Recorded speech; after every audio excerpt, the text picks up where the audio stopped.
Le të themi se kush është kjo Erilinda. Erilinda është një kanakare vajzë. Një çupe e cila e kanë mirë trajtuar, ka qenë në fillim pjesë e kabinetit të ministrit Petrit Male, ministrit të financave, dhe më pas, me magjinë e saj, me katapultim shkon pikërisht drejtoresh e tatimeve në Tiranë. Tani ma shpjego pak ti mua këtë, qa është kjo kanakare? Jo, kanakare është një... Kur themu që ti e pervers. Renata, kanakare do të thot një person, një vajzë që e mbajnë me të mira, që e përkëdhelin, që e trajtojnë mirë, dhe e qojnë... Po, una jam kanakare në këtë rast? Ti, po, mund t'jesh kanakare e takfaku të Renata, pikërisht edhe ne ty të kemi kështu si mekimet dhe të përgëdhelim. Do t'a gjithë që tani e tutje gruaja e keqe e lagjes. Por, në fakt, zonja në fjalë edhe meriton këto lloj shkallësh shërrit, sepse ajo ka një aftësi të mbi natyrshme për të bërë magji. Ajo Renata zhduk kompani. Ajo Renata ka aftësinë që kompania e saj nga këtu të shkojnë në emrin e dikujt tjetër, ose ta shesi, kështu po themi fiktivisht këtë kompani, dhe më pas shohim që kalon në emër të një familjarit saj, të një mikut saj, të njerëzve të saj, dhe pikërisht kjo kompani sapo ka kaluar në emër të dikujt tjetër, si merr favore nga qeveria, more. Nga qeveria pikërisht ku zonja bën pjesë. Si ka mundësi më Renata, dhe flasim pikërisht si që është edhe rasti i Erlindës me Taulantin, me kompanin 2 Constructions 2025. Por për më tej, do thuash Marcel, çfarë je duke folur? Marcel duket se po ja fut kot. Çfarë folur më burr? Çfarë je duke folur se atë çmend? Sa të kem kolegët e vetingut, nuk më bën sy u tërt. Ndiqe.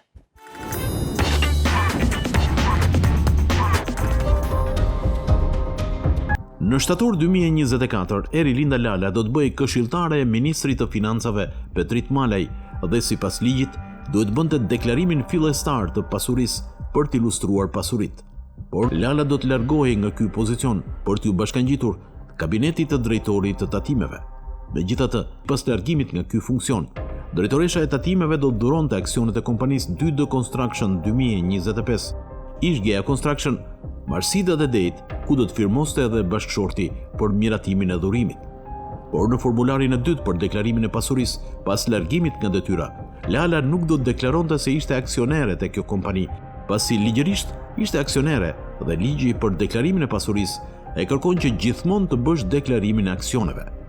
Përpos kësaj, në 29 maj 2025, Lala do kalonte drejtoresh te tatimet, pa patur statusin e në punësit civil si drejtoreshe komanduar.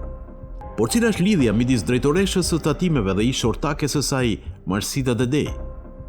Një ditë pasi do t'i dhuronte aksionet e saj Marsida Dedej nga Erilinda Lala, në 17 dhjetor 2024, Taulant Godroli do të bënte pagesën për një gjob të kësaj kompanie, e cila ishte e datës 16 dhjetor 2024. Në këtë rast, prej datës 16 dhjetor, Erilinda Lala nuk ishte më aksionere dhe sipas kushteve të dhurimit aksioneve, ajo apo bashkëshorti i saj nuk ishin asnjë detyrim ligjor për pagesat. Pra kemi indicje të forta që shitja thjesht mund të jetë fiktive për të shmangur vëmendjen nga prokuroria, por edhe agjencitë mediatike në fushën e investigimit. Konkretisht, Marsida Dedej është bashkëshortja e Drimon Dedej, artuesi bilanceve financiare për kompaninë Eco Cleaning SHPK, ku Godroli ka qenë dhe është administrator. Për më tepër, edhe pasi u shitën aksionet, adresa e kompanisë nuk ka ndryshuar menjëherë, por ka qenë në kompleksin Usluga, në të njëjtin kat ku ndodhen edhe bizneset e tjera ku punon Godroli.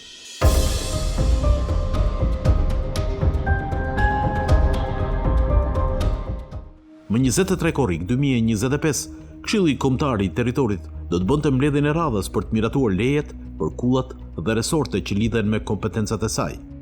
Në këtë mbledhje do të binte në sy leja e ndërtimit e miratuar në këtë datë për ish kompaninë e drejtoreshës së tatimeve Erilinda Lala, pas të cilës dyshohet se qëndron një shoqi Taulant Godroli. Dokumentet e siguruara nga veting evidentojnë se leja e ndërtimit nga Këshilli Kombëtar i Territorit është dhënë përpara se të përcaktohet natyra e tokës, pra tokë për zhvillim dhe ndërtim. Sa të thella pas kanë qenë këto punë me Renata, është shumë e thjeshtë ta kuptosh, mjafton që nesër të ndiqsh në emisionin Veting, sepse thagma të tjera ka prodhuar pikërisht çifti Erilinda Lala dhe Taulant Godroli. Aq pas kanë qenë këta njerëz. Dhe sigurisht në momentet të tilla kur kemi kaq shumë tension, kaq shumë lajme të jashtëzakonshme, unë për të relaksuar marr gjithmonë vetëm ujin Fab. Ku mu dola aty ku freskia mban vetëm emrin Fab. Denonconi në numrin tonë, në WhatsApp 068 900 90 50 dhe ne ju përgjigjemi tak Fab. Ne dërgoni foto dhe video denoncuese. Ne ju japim hapësirën e duhur.